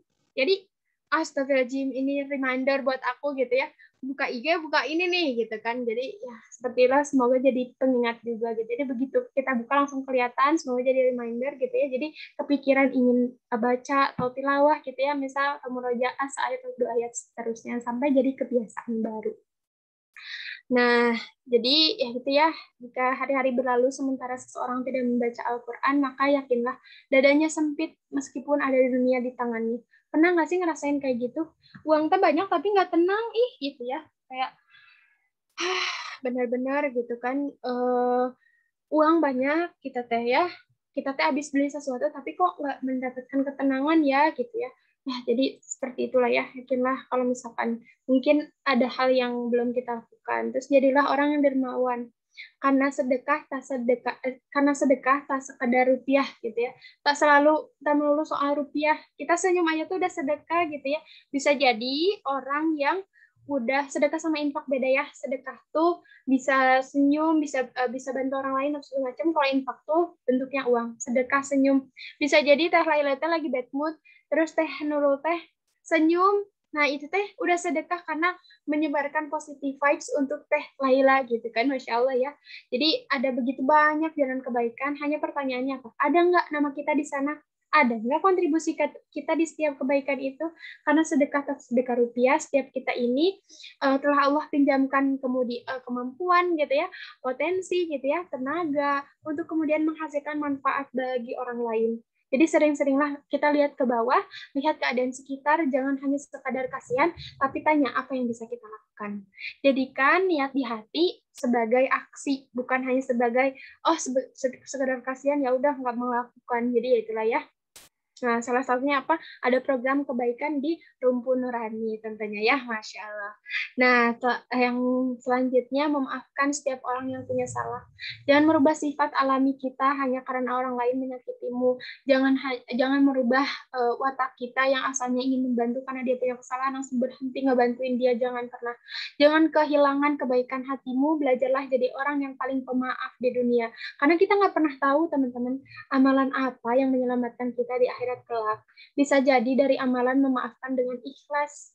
Jangan menyangka kita hanya dapat pahala itu dari sholat, mengaji, dari sedekah doang. Memaafkan juga mendapatkan pahala yang bahkan jika kita memaafkan, Allah akan memberikan kita kemuliaan gitu ya.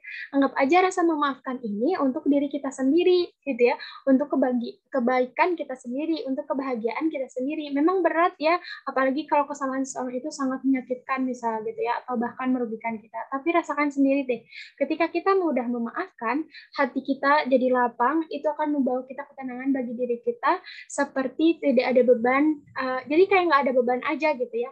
Makanya ketika kita ikhlas, ketika saya ikhlas, makanya apa ya, Allah memberikan apa ya, ketenangan gitu ya. Ini juga ada hadis dari hadis riwayat Muslim. Rasulullah Shallallahu Alaihi Wasallam bersabda, tidaklah seorang memaafkan kecuali Allah akan menambah kemuliaannya. Masya Allah ya, berarti memaafkan tuh pahalanya luar biasa.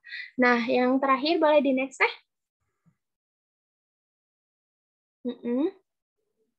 Prasangka baik gitu ya, yang selalu saya ingat, apa yang orang lain pikirkan bukan masalah kita, itu masalah mereka. Kita nggak bisa menentukan sikap orang lain mau bagaimana ke kita, tapi kendalikan apa yang bisa kita kendalikan. Apa itu sikap kita, respon kita terhadap apa yang terjadi di luar sana. Kalau sama manusia saja kita prasangka baik, apalagi sama Allah yang tidak pernah mengecewakan kita. Jadi kita terus prasangka baik. Kita dikasih ujian, oh Masya Allah, ya Allah, Allah teh mau ngasih ini ya, mau ngasih pahala yang besar ya, Allah teh mau ngasih aku hadiah ya setelah ini. Jadi cobalah seperti itu ya, insya Allah, semoga Allah mudahkan. Kemudian selanjutnya boleh di next teh. Ini kita ada prakteknya ya, jadi supaya interaktif gitu ya, supaya tidak diam. Oke, yang pertama coba buka kamera HP-nya atau kacanya. Teman-teman bisa buka kameranya dulu ya. Kamera di HP-nya juga boleh. Ini tuh jadi kayak ngomong ke diri sendiri gitu. Bentar, saya bawa dulu HP saya. Nih, kayak gini misalkan. Kayak gini ya, kayak gini nih, misalkan kayak gini. Terus kemudian udah ya, udah dibuka semuanya. Oke, udah dibuka. Oke, baik ya. Dengerin ini baik-baiknya, baik-baik, resapi dengan hati, karena ini untuk diri kita sendiri gitu ya. Ikutin dalam hati teman-teman sambil lihat kamera HP-nya ya, jangan lihat saya, nggak apa-apa. Ikutin dalam hati. Hai kamu, udah mau akhir tahun nih, bangga banget deh sama kamu. Karena bisa melewati tahun ini dengan baik. Ingat beberapa progres yang sudah kamu buat, dan beberapa banyak nikmat-nikmat yang gak terduga yang udah Allah kasih di tahun ini. Ini reminder bahwa kamu tuh hebat. Kamu tuh udah keren banget deh pokoknya. Apresiasi diri ini karena kamu udah bisa berjuang sejauh ini. Aku bersyukur punya kamu yang udah Allah kasih kesempatan untuk bisa hadir dengan segala kelebihan dan kekurangannya. Lihatlah, kalau kamu telah Allah ciptakan dengan sebaik-baiknya bentuk dengan rupamu yang saat ini bisa kamu lihat di cermin atau kameramu. Bisa lihat teman-teman? Udah lihat ya muka teman-teman masing-masing? Udah lihat kan diibaratkan kupu-kupu.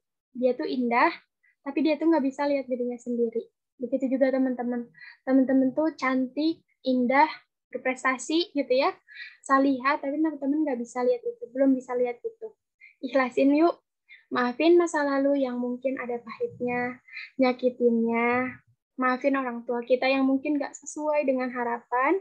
Maafin sahabat, juga teman yang kadang bikin kita kecewa. Bismillahirrahmanirrahim. Senyum dulu ya. 6 detik senyumnya.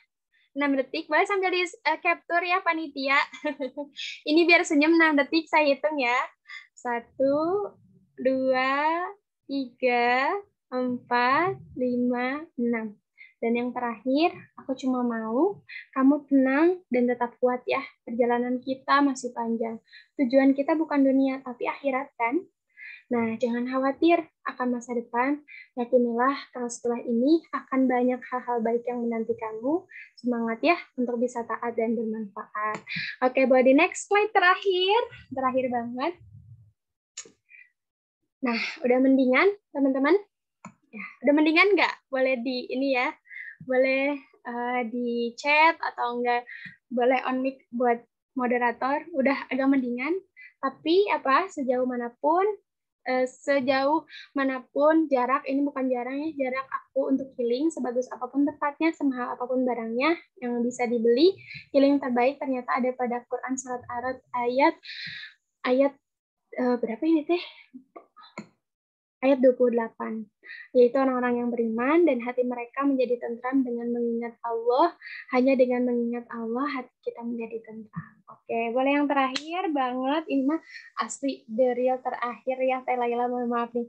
Nah, ini ya, jika haus minumlah, jika lapar maka makanlah, jika ada salah maka maafkanlah gitu ya, jangan berekspektasi tinggi terhadap siapapun termasuk ENSA ini. Adapun hal baik yang teman-teman lihat, hal baik yang nampak di online maupun offline, itu karena maha baiknya Allah yang telah menutup aib-aib saya. Barakallahu fikum, jazakumullah khairan katsiran. Oke, mangga dipersilahkan untuk moderator kembali. Waalaikumsalam warahmatullahi wabarakatuh. Masya Allah, barakallah Teh Ensa atas penyampaian materinya. Masya Allah. Insya Allah mudah-mudahan kita semua bisa mengambil hikmah dari apa yang telah Teh Ensa sampaikan.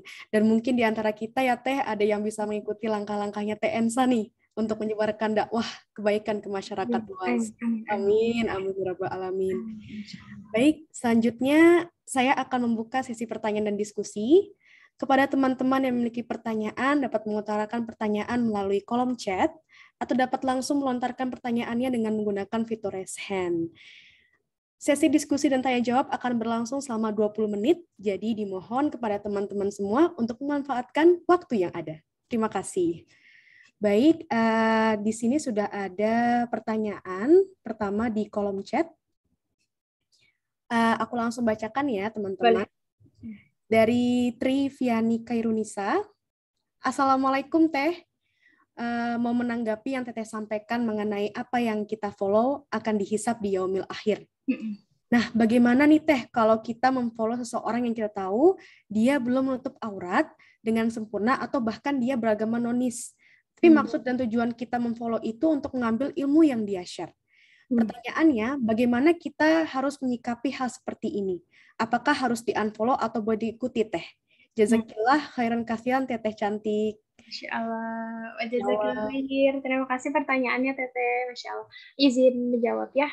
Iya, akan Teh. Langsungnya berarti satu-satu.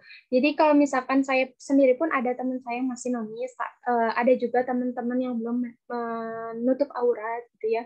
Tapi makanya dari itu saya tidak meng-unfollow, tapi saya nge-mute dan niatkan setiap apa yang nantinya mungkin mereka lihat postingan saya, bisa jadi itu jadi jalan hidayah buat mereka gitu ya. Karena itu tadi kita menjadikan diri kita sebagai ambasadornya Islam untuk kemudian bisa memberikan positive vibes untuk mereka. Seperti itu mungkin Teh.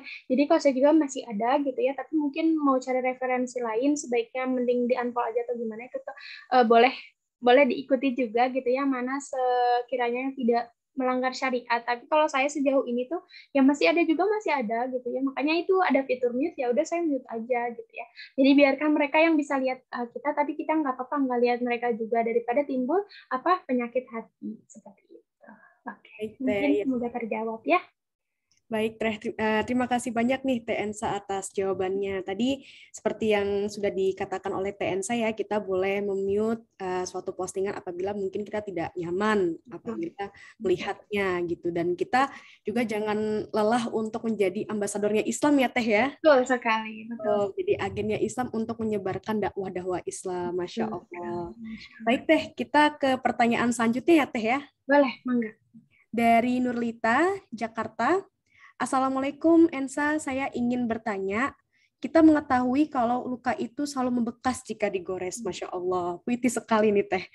Lalu bagaimana sih cara ikhlas dalam menyembuhkan luka itu? Karena di mulut bilang ikhlas, tapi hati masih teringat terus. Terima kasih. Oke, baik ya. Masya Allah, tabarakallah. Berbicara soal luka tuh bukan hanya sekadar untuk dilupa, tapi bagaimana kita bisa menerima gitu.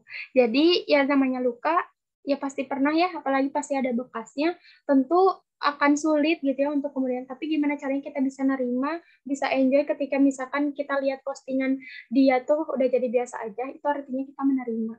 Kita mau move on dari masalah yang udah pernah ada gitu. Kita pernah terluka, tapi kita juga pernah punya hak untuk bisa menerima. Bukan hanya dendam, tapi kita bisa menerima gitu ya. Ikhlas tuh bukan berbicara soal melupakan, tapi berbicara soal penerimaan. ketika kita bisa menerima, ketika kita bisa nggak timbul lagi iri, dengki, amarah ya dari luka tersebut, ya kita harus bisa menerima gitu ya. Itu konsekuensi apa yang bisa jadi mungkin hal itu teh karena dari sebuah kekeliruan kita, kesalahan kita, tapi insya Allah terkadang luka, tekanan, kebencian, hinaan, itu yang bisa membuat kita lebih kuat lagi, membuat pundak kita lebih kuat lagi, yang insya Allah akan terus bisa memperbaiki diri untuk bisa lebih hebat lagi. Jadi ya wajar, luka mah memang bukan untuk dilupakan, gak apa-apa ada bekas. Gimana caranya kita bisa menerima, mendeliver luka tersebut untuk bisa kita terima. Seperti itu mungkin Teh, semoga terjawab ya. Baik, terima kasih Teh Ensa. Jadi kita itu harus menerima ya Teh ya, Betul. atas hal yang ada di hidup kita, baik susah, sedih, Betul. senang, gembira. Iya. Karena kalaupun hinaan dan cacian yang kita rasakan itu akan menjadi kekuatan ya Teh ya untuk Betul. Jadikan itu kekuatan itu tadi. Saya SD malah saya seperti divonis gitu ya. Orang kayak kamu tuh nggak akan masuk sekolah negeri gitu ya. Kali itu kita harus buktikan gitu ya. Memang kendali hidup kita ada di mereka. Kan enggak gitu. Seperti itu. Baik Teh, kita langsung ke pertanyaan berikutnya ya Teh ya. Oke. Dari Kak Astutik nih yang sudah raise hand, mungkin boleh dibuka mikrofonnya untuk langsung melontarkan pertanyaannya. Silahkan Kak. Ya, selamat siang Kak. Siang. Ya Kak, saya mau bertanya, mengapa ya orang yang depresi itu cenderung untuk melakukan hal-hal negatif untuk healing stres? Dan apakah ada penelitian lebih lanjut mengenai hal itu? Dan sebenarnya ketika orang depresi curhat, apa sih yang harus kita berikan supaya mereka bukannya makin stres dan tertekan dengan saran kita, tapi semakin termotivasi, Kak? Dan gini Kak, kadang itu kita berprasangka baik ya Kak ya, tapi malah orang itu mikirnya ke kita itu kita terlalu baik gitu Kak. Itu gimana ya cara nyikapinnya? Mohon penjelasannya Teteh Cantik. Terima kasih. Terima kasih Teteh. Oke, pertanyaannya ya. Insya Allah. Luar biasa ya. Ini sebenarnya hal yang masih jadi misteri sebenarnya. Gimana sih cara menghadapi orang yang depresi gitu ya? Karena mungkin teorinya kita udah dapat nih, tapi ketika praktek tuh masing-masing orang tuh kan beda ya pribadinya gitu ya. Kenapa cenderung ke hal negatif? Karena dia tidak merasakan atau misalkan dia tuh tidak mendapatkan pencerahan untuk kemudian menyalurkan ke hal yang positif. Maka dari itu mungkin kalau kita tahu teman kita ada yang depresi atau lagi ada masalah, itulah peran kita. Minimal kita tuh mendengarkan, jangan balik curhat atau menyalahkan dia. Kita validasi dulu rasa yang mereka rasakan. Misalkan aku curhat keluarga aku tuh sekarang kayak gini. Sekarang aku kecewa banget, aku tuh sedih banget. Kita dengerin aja dulu. Kita dengerin, terus udah gitu tuh kita dengerin terus kita ajak ke hal-hal yang positif, tapi tidak memaksa ya. Kadang kan suka susah juga ya untuk ngajakin ke yang positif, pasti ada rasa malasnya atau kayak gimana nya. Maka dari itu perlahan gitu kita dari situlah kita masuk dakwah kita contohin misalkan aku mah ya misalkan kalau sedih teh biasanya sholat dulu, ambil 2 rakaat dulu gitu ya. Makasih ya kamu udah mau cerita dan percaya ke aku gitu ya. Apa tuh yang sekiranya bisa aku bantu, misalkan kayak gitu. Nah, makanya kalau aku sama sahabat aku suka kayak gini, misalkan dia mau curhat, gue mau curhat, sok mau didengerin aja atau mau sarannya juga nih, takutnya jadi toxic positivity kan. Jadi kayak kita tuh malah jadi ngasih saran, padahal itu cuma butuh didengerin. Gue didengerin aja deh, oke didengerin. Ya udah kita dengerin, gimana? Udah lega, udah makasih ya. Udah sekedar. Kadang perempuan tuh nggak butuh, sebenarnya bukan nggak butuh ya. Nggak terlalu banyak butuh saran dari orang lain juga. Justru kalau misalkan terlalu banyak saran, malah makin bingung ngambil langkahnya. Betul, karena kita cuma butuh didengerin aja nggak sih? Kayak minimal kita didengerin aja deh, udah nggak apa-apa, itu juga udah meringankan beban kita gitu kan. Seperti itu mungkin gitu. Jadi dan gimana biar termotivasi ya kitanya dulu harus bisa jadi contoh gitu ya. Kita dulu sikapin sikap terbaik dalam merespon dia gimana cerita ke kita gitu kan.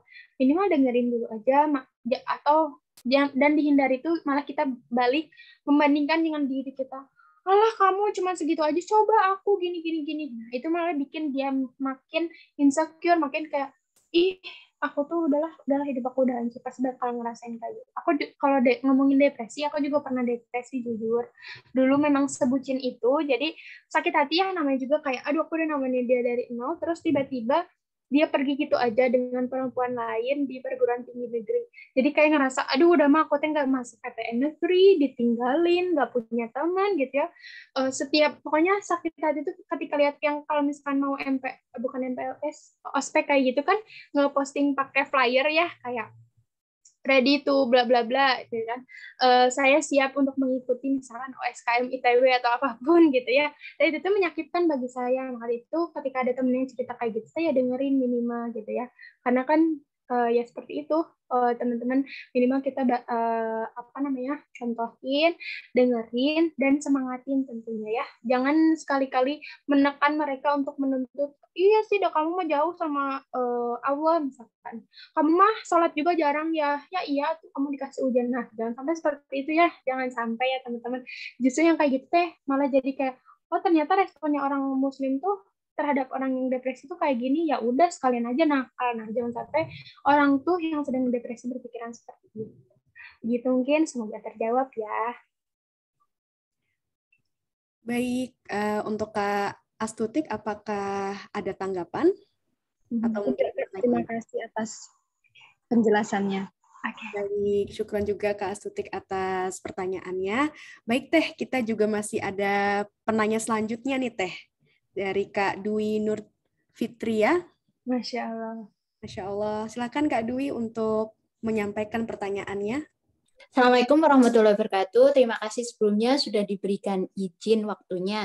Izin bertanya nih Teh, kan pengalaman saya sendiri ada beberapa orang teman itu dari sikapnya itu menurut saya nggak sangat gimana ya, jauh dengan ekspektasi saya, seperti temperamen, terus sukanya menghina-menghina. Nah, cara saya itu buat biar nggak terlalu toksik dengan mereka itu menjauh dengan kayak blokir Instagram, blokir WA kayak gitu. Soalnya beberapa teman saya itu ya ada ikhwan dan akhwat. Nah, qadarullah yang sering kayak gitu itu ikhwan, karena kan kalau perempuan itu harusnya menjaga gitu ya. Jadi cara saya itu buat blokir, terus berjalan 5 bulanan itu saya buka nih blokirannya yang WA maupun IG, terus dia itu iseng atau apa entah itu DM, terus kayaknya DM awal itu kayak tanya, kamu masih marah po ya kan, kalau respon kayak gitu kan ngerasa kok kayaknya masih mau melanjutkan ke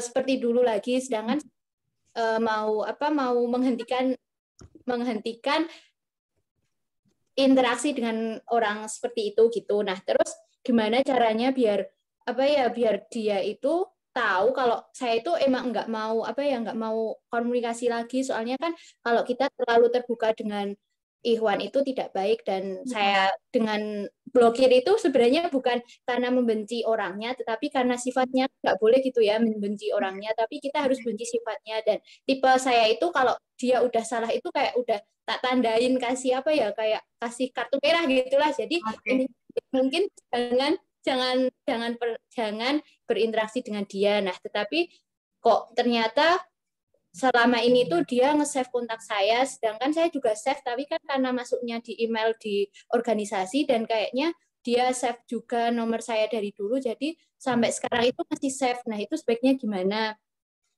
Terus agar memberikan pemahaman ke dia kalau sifatnya dia itu salah gitu loh, kan kalau kita ngasih tahu secara langsung nggak baik antara ikhwan dan akhwat gitu. Terima kasih, maaf kalau belibet.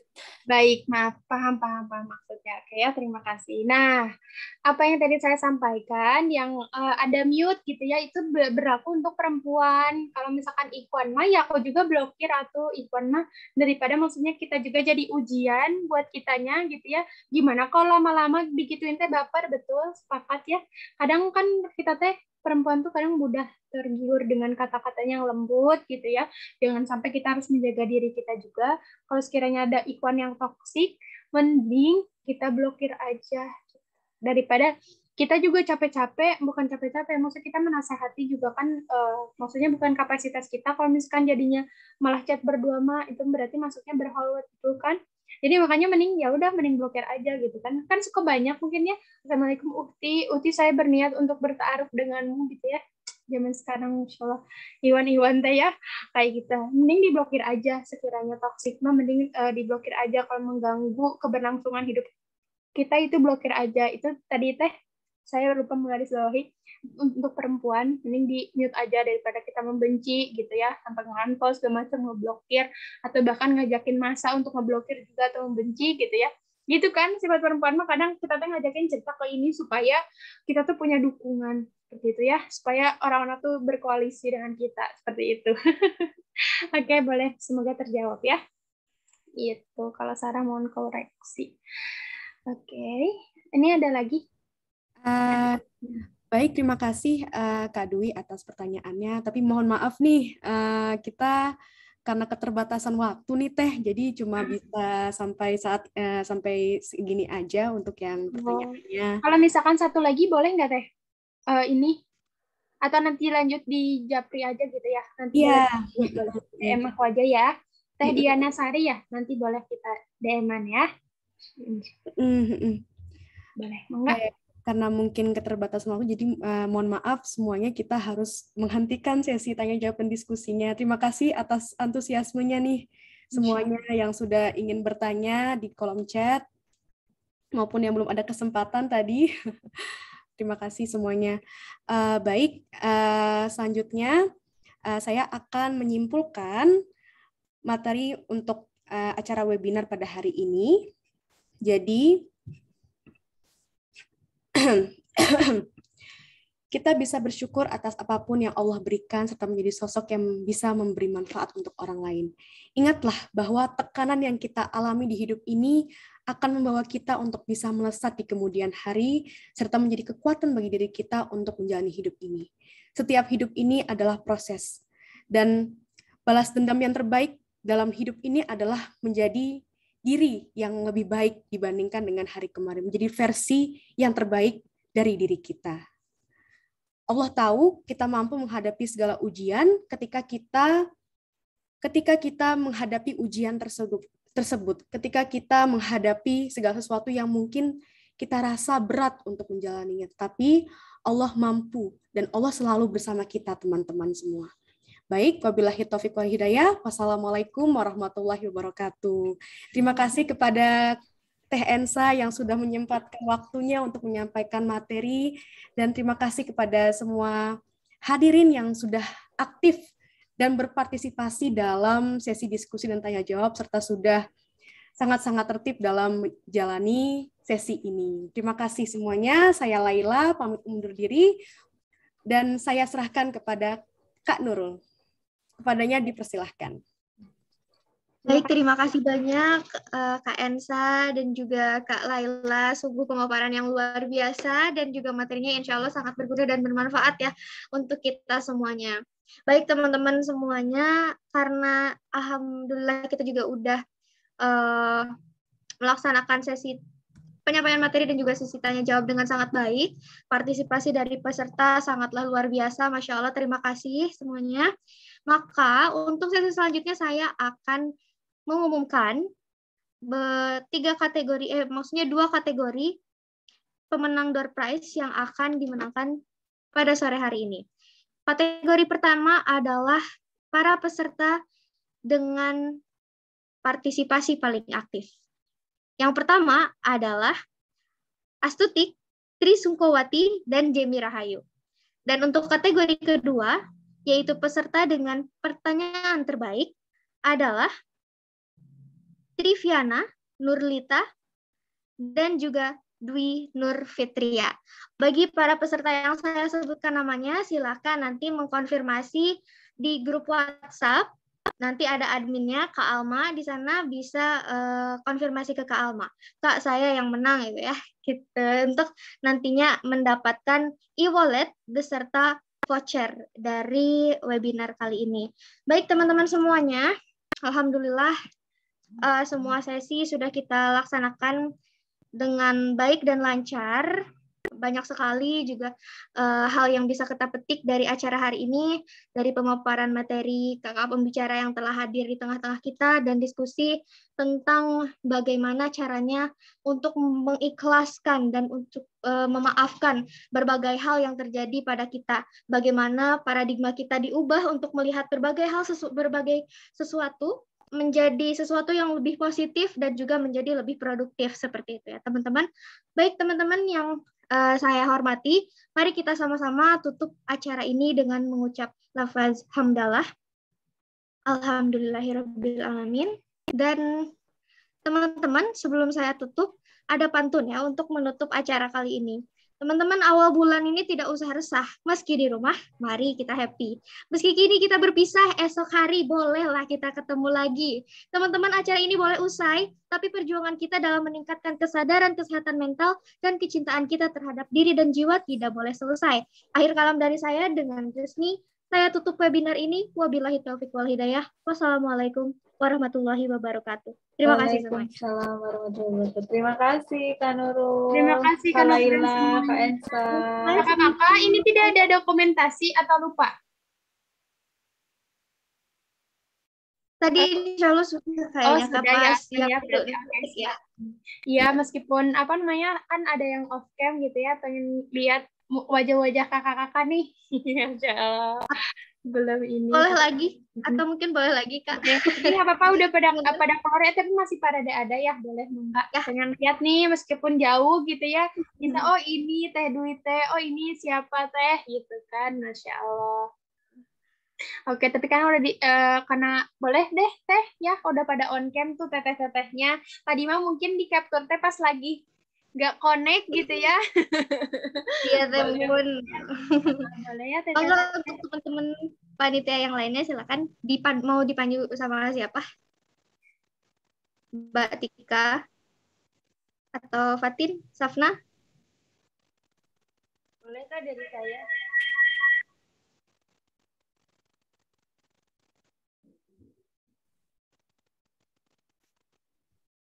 Oke, dari Safna atau Fatin.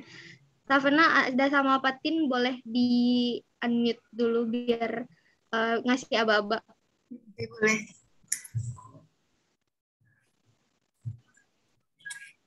Slide pertama dulu ya. 1, 2, 3. Slide selanjutnya. 1, 2, 3. Slide terakhir. 1, 2, 3. Sudah Kak, terima kasih. Oke, baik, terima kasih. Mohon maaf ya, ini saya mewakili perasaan para perempuan yang ada masuk di sini. Keren. Oke, baik ya. Terima kasih teman-teman yang baik-baik datangnya dari Allah, yang buruk datangnya dari saya pribadi. Dadah semuanya. Assalamualaikum. Yang mau lanjut bertanya boleh DM ya, insya Allah. Nanti dijawab satu-satu.